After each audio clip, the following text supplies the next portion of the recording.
Hi, this is Tori Ramey for RD Academics. Today we're going to be discussing disclosures that are used in residential real estate transactions. We've broken the class of disclosures up into two parts. Part one will be disclosures that we cover almost 99% of the transactions used in residential real estate almost every day. Okay. Part two are going to be disclosures that are used but not as common. Some of these will have forms, as you can see in the attachment deck, and some of them won't. But they will all be discovered and disclosed in the Residential Disclosure Guide, which in itself is a disclosure that the state of Nevada requires to be given to every client. So let's begin. First, a little bit about me. Again, my name is Tori Ramey. I've been licensed since 2001. I am a broker salesman here in Nevada.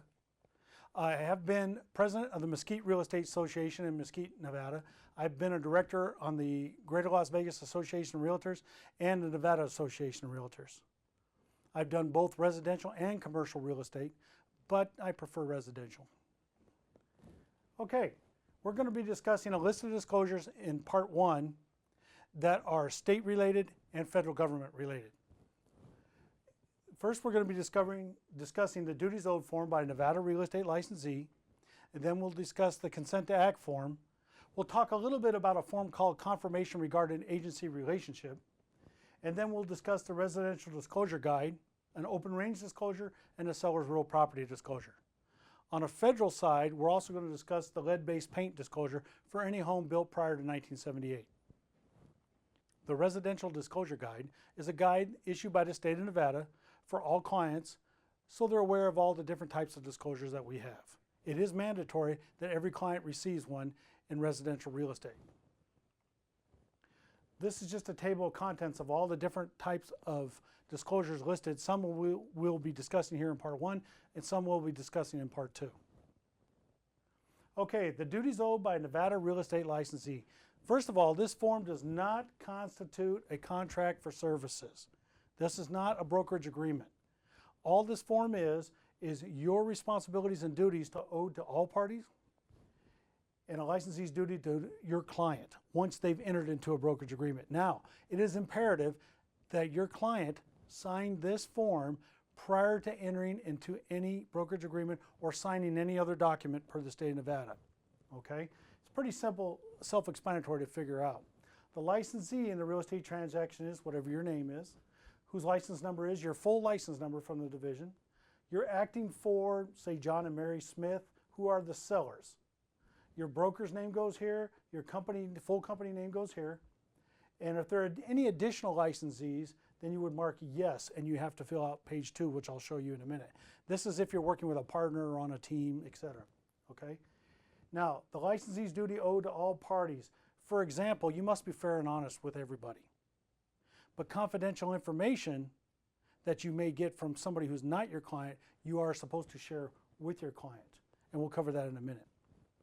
This section down here is a licensee acting for both parties. So you're going to have a client is either going to initial in may or may not.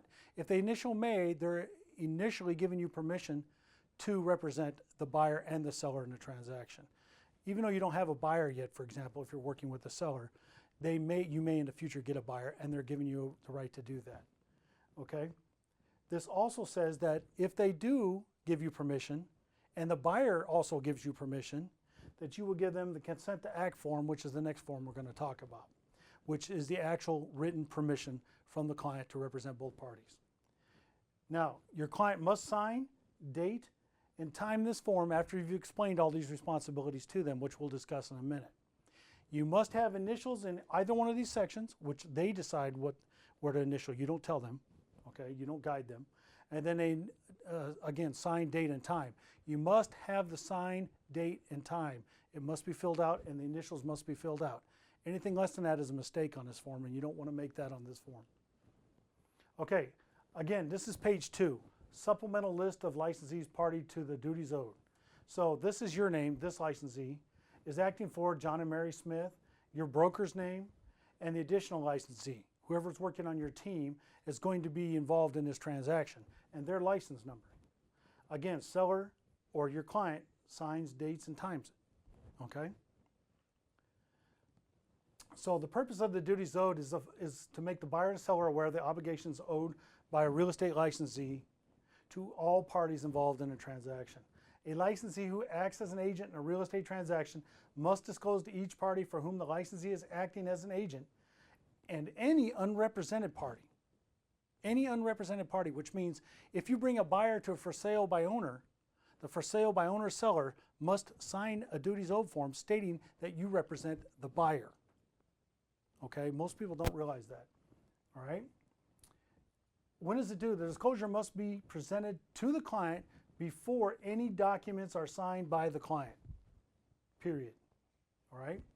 Additional information, a Nevada licensee who has entered into the brokerage agreement to represent a client in a real estate transaction shall use reasonable skill and care. In other words, if it's a commercial property and you have no experience with commercial, you need to refer that to a commercial agent. Don't work out of the scope of your license. Okay? Not disclose except to the licensee's broker any confidential information. So if you said to me, Tori, I'll take $200,000 for that property. Well, the buyer would love to know your bottom line for the property, right? But we can't tell them that. Any confidential information, such as the reason you're selling a property, maybe a divorce or a death in the family, we're not allowed to discuss that unless we have written permission from the client to do so. All right?